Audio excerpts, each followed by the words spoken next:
Movie start होते ही हम एक आदमी पॉल को देखते हैं जो वीडियो कॉल पर अपने बेटे मार्टिन से बात कर रहा होता है। मार्टिन बताता है कि उसकी मां की तबीयत फिर से खराब हो गई है और वो अकेले में खुद से बातें करती रहती है। पॉल मार्टिन से कहता है कि तुम परेशान मत हो, मैं घर आ रहा हूँ। दूसरी तरफ पॉल की असिस्टेंट जब एक कमरे की लाइट ऑफ करती है तो उसे वहाँ पर एक शेडो नजर आता है। फिर जब वो लाइट ऑन करती है तो वो शेडो गायब हो जाता है। इस तरह जब वो दूसरी बार लाइट ऑफ करती है तो वो शेडो दोबारा नजर आने लगता है और लाइट ऑन करने पर गायब हो जाता है। फिर वो देखती है कि लाइट ऑफ करने की वजह से वो शेडो उसके करीब आ रहा होता है, जिससे वो बहुत ज्यादा डर जाती है। वो पॉल के पास आती है और कहती है कि उस रूम में कोई है, मगर पॉल कॉल पे बिजी होता है इसलिए उसकी बातों पर ज्यादा तवज्जो नहीं देता और उसे घर जाने का कहता है। और फिर जब पॉल घर जा रहा होता है तो उसे भी अंधेरे में वही साया नजर आता है और वो देखता है कि वो साया आहिस्ता आहिस्ता उसके करीब आ रहा था। पॉल वहाँ से डर के भागता है मगर वो साया उस पर अटैक कर देता है, जिससे उसकी टांग जख्मी हो जाती है। पॉल को रियलाइज होता है कि ये साया रोशनी में नहीं आ सकता, इसलिए वो भागकर ऑफिस में आ जाता है, मगर तभी ऑफिस की सारी लाइट्स खुद ब खुद बंद हो जाती हैं। फिर कोई ऑफिस का दरवाजा खोलने की कोशिश करता है, मगर जब दरवाजा खुलता है तो वहाँ पर कोई नहीं होता। फिर तभी कोई पॉल को पीछे से खींचकर ले जाता है और उसे मारकर फेंक देता है। नेक्स्ट सीन में हमें मार्टिन दिखाया जाता है। जब वो सोने लगता है तो उसे कुछ आवाजें सुनाई देती हैं। जब मार्टिन जाकर चेक करता है तो उसकी मदर अकेले में ही किसी से बातें कर रही होती है। मार्टिन की मदर सोफी जब उसे देखती है तो कहती है कि हमने तुम्हें जगा दिया। मार्टिन ये देखकर डर जाता है क्योंकि वहाँ पर और कोई नहीं होता। मार्टिन जब वापस रूम में जाने लगता है तो उसे पीछे दरवाजे पर किसी के भयानक पंजे नजर आते हैं। मार्टिन डर के भागता है और अपने रूम में आ जाता है। मार्टिन जब बेड पर आता है तो पीछे से कोई उसके रूम का दरवाजा खोलने की कोशिश करता है। मार्टिन डर की वजह से सारी रात सो नहीं पाता और वो नेक्स्ट डे स्कूल में ही सो रहा होता है, इसलिए चाइल्ड वेलफेयर वाले मार्टिन की मदर सोफी से कांटेक्ट करने की कोशिश करते हैं, मगर जब उससे कांटेक्ट नहीं हो पाता तो वो मार्टिन की स्टेप सिस्टर को बुलाते हैं। स्कूल वाले मार्टिन की सिस्टर रेबिका को बताते हैं कि मार्टिन हफ्ते में तीसरी मर्तबा स्कूल में सो रहा था। रेबिका मार्टिन को लेकर अपनी मदर के घर आती है, जहाँ पर वो मार्टिन से पूछती है कि मदर क्या किसी से मिलती जुलती भी है या नहीं। मार्टिन उसे बताता है कि वो किसी डियाना से बात करती रहती है। ये सुनकर रेबिका हैरान हो जाती है और कहती है कि डियाना जैसा तो कोई है ही नहीं। रेबिका घर आकर अपनी मदर से कुछ बहस करने लगती है। दूसरी तरफ मार्टिन अपना सामान पैक करके जब आ रहा होता है तो अपनी मदर के कमरे में झांकता है, जहाँ पर उसे वो साया दोबारा से डरा देता है। रेबिका अपनी मदर से कहती है कि वो मार्टिन को कुछ दिनों के लिए अपने साथ ले जाएगी, जिस पर सोफी उन्हें बहुत रोकने की कोशिश करती है, मगर क्योंकि मार्टिन भी डरा होता है इसलिए वो भी रेबिका के साथ चला जाता है। रात में रेबिका की अचानक आंख खुलती है तो वो देखती है कि मार्टिन बेड पर नहीं है। तभी रेबिका को दरवाजे के पास किसी के स्क्रैच करने की आवाज़ आती है। वो समझती है कि ये मार्टिन होगा। वहाँ पर बाहर से हर थोड़ी देर में लाइट आ रही होती है और जब वो लाइट गायब होती है तो रेबिका को वो डिमोनिक साया नजर आता है। वो साया उस पर अटैक करने की कोशिश करता है, मगर रेबिका भागकर कमरे की लाइट ऑन कर देती है। रेबिका बाथरूम में जाकर देखती है तो मार्टिन बाथ टब में सोया होता है और सोते हुए भी उसने एक टॉर्च लाइट ऑन करके अपने पास रखी होती है। नेक्स्ट मॉर्निंग चाइल्ड वेलफेयर वाली आकर मार्टिन को अपने साथ ले जाती है, क्योंकि कानूनन सोफी उसकी गार्डन होती है, रेबिका नहीं। रेबिका जब दरवाजे के बाद स्क्रैच वाली जगह पर देखती है तो वहाँ पर डियाना लिखा होता है। नेक्स्ट डे रेबिका अपने फ्रेंड ब्रेड के साथ अपनी मदर के घर जाती है। रेबिका ब्रेड को कहती है कि तुम नीचे रुको और जब कोई आने लगे तो मुझे इन्फॉर्म करना। रेबिका वहाँ पर अपनी मदर और डियाना से मुतालिक चीजें ढूंढ रही होती है। तभी वहाँ पर उसे एक बॉक्स मिलता है जिसमें उसकी मदर और डियाना के रिकॉर्ड्स होते हैं। उसे पता चलता है कि बचपन में उसकी मदर एक मेंटल हॉस्पिटल में एडमिट थी और वहीं पर उसे डियाना मिली थी। वहाँ पर डियाना को एक अजीब किस्म की स्किन डिजीज थी, जिसमें सूरज की लाइट पर आने पर उसकी स्किन जलने लगती थी।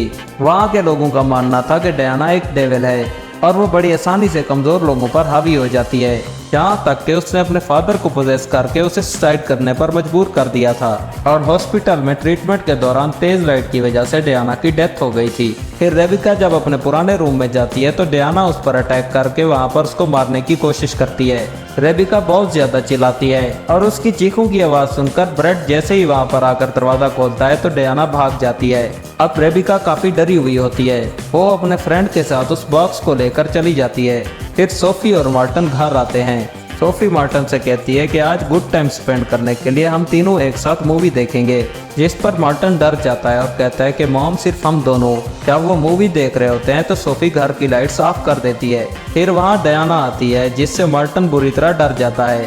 सोफी उसे कहती है कि डियाना मेरी दोस्त है वो काफी दिन तक मुझसे दूर रही है, मगर अब वो हमारे साथ ही रहेगी। जब मार्टिन डियाना को देखता है तो डर जाता है और लाइट ऑन करके वहां से भाग जाता है, जबकि डियाना गुस्से में आकर सोफी को ही मारने लगती है। मार्टिन रेबिका के घर आता है, जहाँ पर रेबिका उसे अपनी मदर और डियाना की स्टोरी बताती है और कहती है कि हमें अपनी मदर को उससे बचाने के लिए उन्हें उनकी मेडिसिन देनी होगी, क्योंकि जब सोफी मेडिसिन नहीं लेती तो वो वीक हो जाती है और डियाना उसे आसानी से पोजेस कर लेती है। फिर उनके घर की डोर बेल बजती है। जब रेबिका बाहर जाकर देखती है तो वहाँ पर कोई नहीं होता। फिर रूम से कुछ आवाज आती है और तभी डियाना मार्टिन को बेड के नीचे अंधेरे में खींचने की कोशिश करती है, मगर रेबिका मार्टिन को खींचकर बचा लेती है। फिर रेबिका मार्टिन और ब्रेट के साथ अपनी मदर के घर आती है। वहाँ रेबिका सोफी से डियाना के बारे में पूछती है, जिस पर पहले तो वो बिल्कुल अनजान बन जाती है। फिर जब रेबिका उसे पिक्चर दिखाती है तो सोफी कहती है कि हाँ, डियाना मेरी दोस्त है। तभी वहाँ पर उनकी बहस होती है और सोफी अपने रूम में चली जाती है। रेबिका मार्टिन को उसके साथ चलने का कहती है, मगर मार्टिन कहता है कि मेरी माँ को मेरी ज़रूरत है और मैं अभी उन्हें अकेला नहीं छोड़ सकता। फिर तभी रेबिका और ब्रेट भी वहीं रुकने का डिसाइड करते हैं। रेबिका तमाम लाइट्स ऑन करके उन पर टेप लगा देती है ताकि कोई उन्हें बंद ना कर सके। इसके अलावा वो एक्स्ट्रा लाइट भी घर में लगा देते हैं। सोफी भी काफ़ी परेशान होती है और वो चुपके से रेबिका को कागज़ का एक टुकड़ा देती है। रेबिका जब उसे खोल कर देखती है तो उस पर आई नीड हेल्प लिखा होता है, जिससे ये पता चलता है कि सोफी खुद भी डियाना से डरी होती है और वो उससे छुपकर हेल्प मांग रही होती है। सोते वक्त रेबिका डिसाइड करती है कि वो इसका जरूर कोई ना कोई हल ढूंढ लेगी, मगर रात को डियाना पूरे घर की पावर कट कर देती है।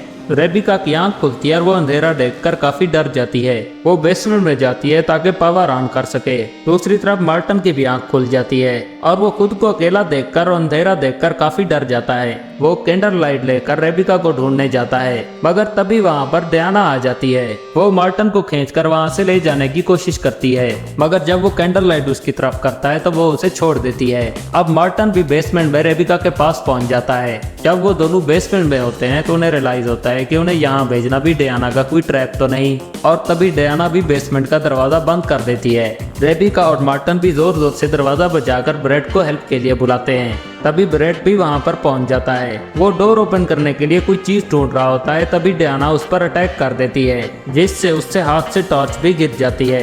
डियाना उसे मारने की वाली होती है कि वो मोबाइल की लाइट ऑन करके खुद को बचा लेता है, मगर थोड़ी देर बाद डियाना उस पर फिर से अटैक करती है और इस बार उसका मोबाइल ही तोड़ देती है। तब ब्रेट घर से बाहर भागता है, मगर जब वो अंधेरे वाली जगह पर पहुंचता है तो डियाना एक बार फिर उस पर अटैक कर देती है। इस बार वो गाड़ी की लाइट्स ऑन करके अपनी जान बचाता है और वो कार लेकर वहां से चला जाता है। इस सब के दौरान सोफी की भी आंख खुल जाती है और उसे पता चल जाता है कि डियाना उसके बच्चों को नुकसान पहुंचाने वाली है।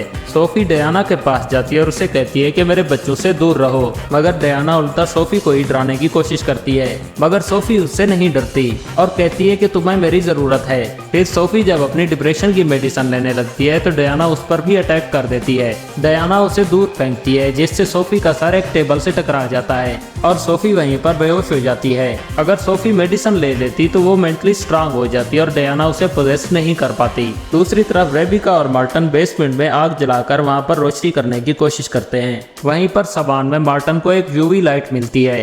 रेबिका वो यूवी लाइट लेकर बेसमेंट में और अंदर जाती है ताकि कोई यूजफुल चीज ढूंढ सके। यहाँ पर उसे पता चलता है कि डियाना इसी बेसमेंट में ही रहती है, क्योंकि वहाँ पर हर वक्त अंधेरा ही रहता है। वहाँ पर डियाना ने यह भी लिखा होता है कि अगर कोई उसके और सोफी के बीच में आएगा तो वो उसे मार डालेगी। तभी एक बार फिर से डियाना वहां आती है और रेबिका पर अटैक कर देती है। यूवी लाइट इतनी स्ट्रांग नहीं होती कि डियाना उससे डर जाए। डियाना ने रेबिका को पकड़ा हुआ होता है, मगर तभी एकदम से वहां पर लाइट आती है, जिससे डियाना का हाथ जलने लगता है और वो रेबिका को छोड़कर वहां से भाग जाती है। ये लाइट मार्टिन लेकर आया होता है। तभी मार्टिन और रेबिका को बाहर से पुलिस सायरन की आवाज आती है। ये पुलिस ब्रेट लेकर आया होता है। वो मार्टिन और रेबिका को बेसमेंट से बाहर निकालते हैं। फिर वहाँ पर डियाना आती है और वो पुलिस वाले पर अटैक करके उसे मार डालती है। रेबिका फीमेल ऑफिसर को बहुत सारी लाइट्स यूज करने का कहती है, मगर वो उसकी बात नहीं सुनती और इसी वजह से डियाना उसे भी मार डालती है। रेबिका ब्रेट को कहती है कि वो मार्टिन को लेकर बाहर चला जाए। और खुद वो सोफी को लेने ऊपर जाती है,